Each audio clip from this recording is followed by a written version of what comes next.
33, 34, 35, 36, 37 इन 5 श्लोकों से ये संवाद बनता है। यहाँ पर बता रहे हैं कि अर्जुन किसी भी दशा में स्वजन के साथ युद्ध करने के लिए तैयार नहीं है, क्योंकि अपने ही कुल को मारकर हम कैसे सुखी होंगे, ये सोच रहा है।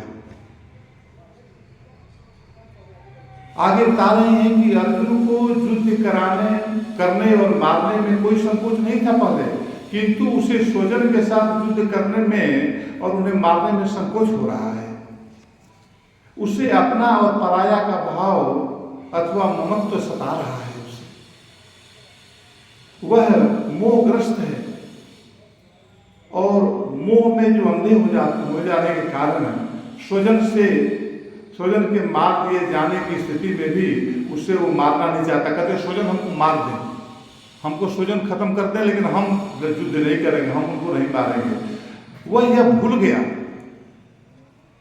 कहते हैं कि वह यह भूल गया कि पांडवों के लिए युद्ध धर्म और अधर्म का प्रश्न है। यहाँ पर धर्म और अधर्म की बात होती है। धर्म पर विजय हासिल करने के लिए ये रिश्ते नाते भी उससे निम्न हो जाते हैं।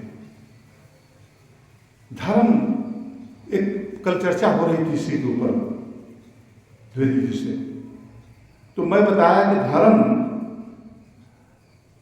एक होता है व्यक्तिगत धर्म, अपना धर्म होता है, एक अपने पारिवारिक धर्म होता है, एक सामाजिक धर्म होता है, एक राष्ट्रीय धर्म होता है, और एक हमारा आध्यात्मिक धर्म होता है।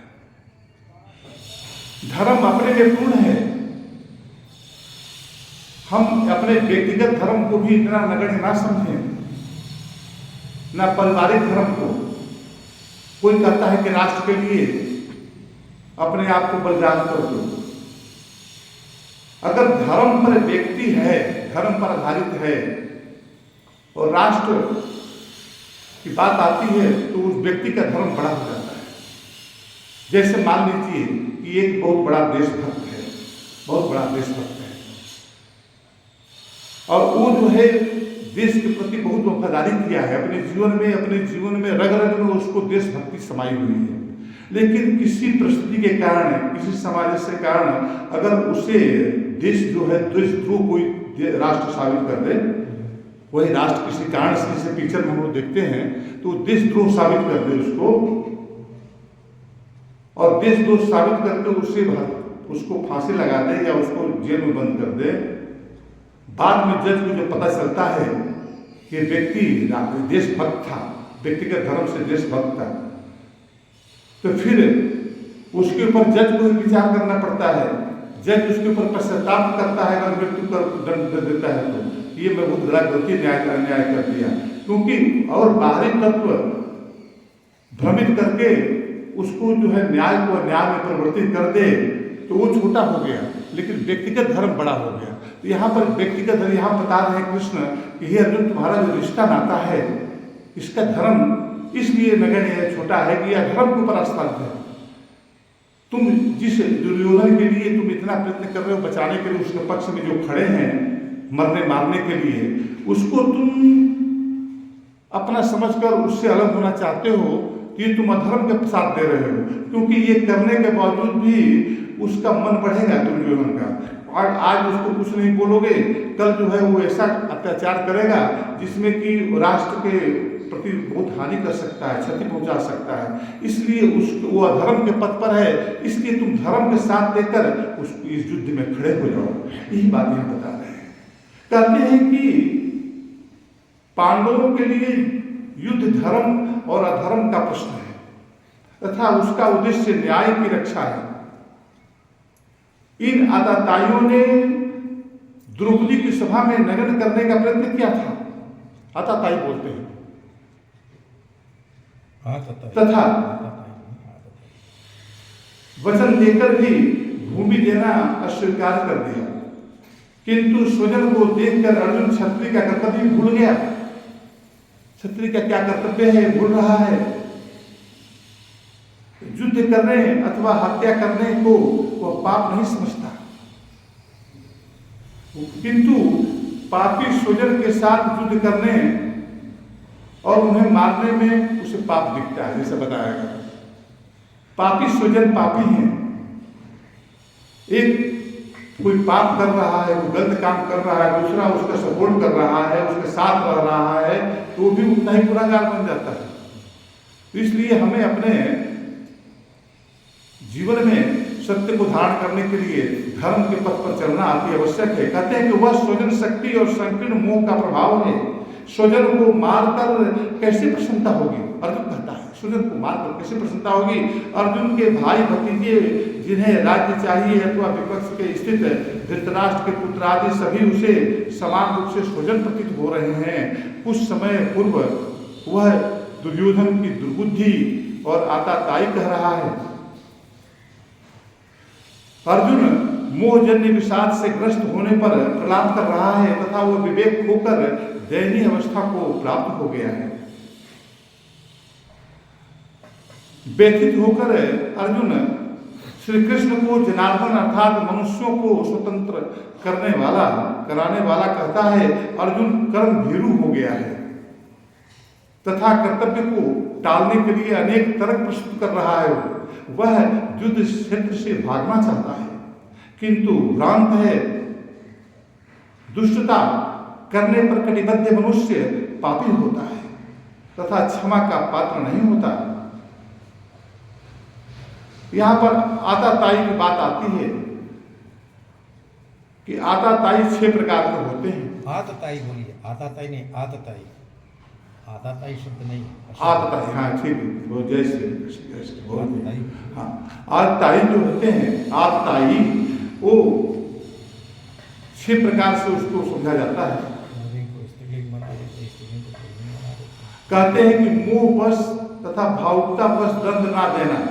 किसी को भावुकतावश अपना परिवार समझकर अगर सोचता है कि मेरा प्रेम नजदीक का है, उसे दंडित नहीं करना। जो विष देने वाला है, जो आग लगाने वाला है, जो शस्त्र हाथ में लेकर मारने को तैयार है, जो धन छीनने वाला है, भूमि छीनने वाला है और स्त्री का अपहरण करने वाला है, ये 6 आतताई माने जाते हैं। कौरव पांडवों के प्रति इस 6 कृत्यों कुकृत्य हो चुके थे, कर चुका था। तो इसके पांडवों के पास में ये प्रमाण था। ये दुर्योधन जो है वो आतताई बना हुआ था। आगे बोलते हैं कि क्षमा दान के लिए पात्र का विचार ना करना मूर्खता है। अगर हम किसी को क्षमा दान करते हैं तो हम कहते हैं चलो माफी मांग लिया, क्षमा कर दो। लेकिन बोलते हैं यहाँ पर बता रहे हैं कि क्षमा दान के लिए पात्र और कुपात्र का विचार करना मूर्खता है। कि अगर विचार ना करना मूर्खता है, विचार ना करना मूर्खता है। अगर पात्र को ही क्षमा करना है, अब पात्र को क्षमा नहीं करना है।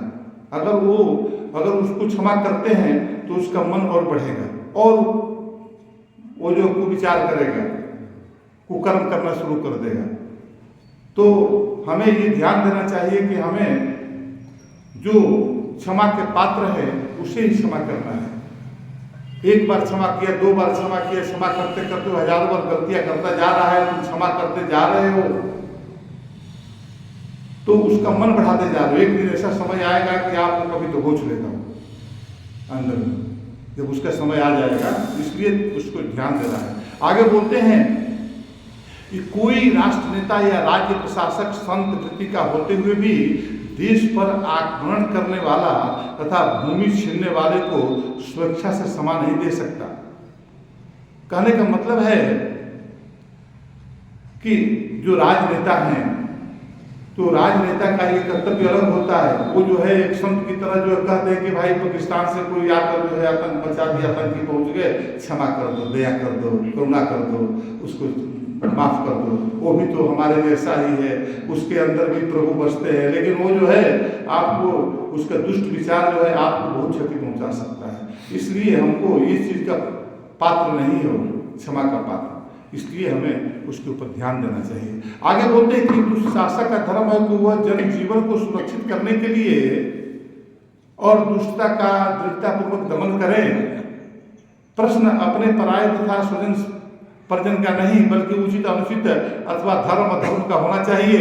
अपने को क्षमा करना और पराये को दंड देना समुचित सिद्धांत पालन नहीं है। कोई अपने को दंड देता है, कहता है कि चलो भाई वो गलती कर दिया, हम अपने को चुप हो जाए, नम्र हो जाए, अपने को दंड दिया और उसको सहारा दिया, वो आगे बढ़ गया, आगे बढ़कर आपको और दंड देगा। ये इसी भाव से आगे हम सब प्रवेश करेंगे। अभी 38, 39, 40, 41, 42, 43, 44 श्लोक तक प्रवेश करेंगे। उससे पहले हम सब एक भजन के माध्यम से अर्जी लगाएं श्री कृष्ण के चरणों में। जय श्री कृष्ण, जय श्री हर हर। आइए हमारा भजन को शुरुआत कर रहे हैं।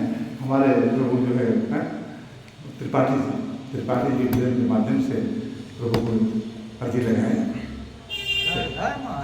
ओपनर तो आए नहीं है, ओपनर बैट्समैन इस गेम में उसको रेस्ट दिया गया। क्या कर दिया गया? रेस्ट। अच्छा, देखिए इसमें जो है ना, जो क्या है ना, ज्ञान ज़्यादा ज्ञान, रामायण में तो भक्ति था, भक्ति ज्ञान दोनों था, इसलिए रंग आता था वहाँ पर भजन गाने का। लेकिन इसमें तो ज्ञान था, इसलिए इसी बीच में ब्रेक करके विनोद करेंगे। दो भजन करेंगे, एक त्रिपाठी जी कर लेते हैं और एक जो हमारे विधि जी आ जाएंगे, विधि जी कर लेंगे, उसके बाद में आगे कुछ। जय श्री कृष्ण।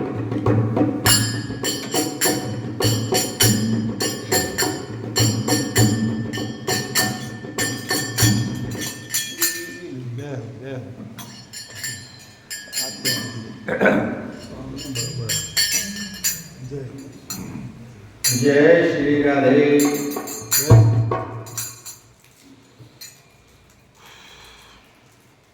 मेरा कोई भी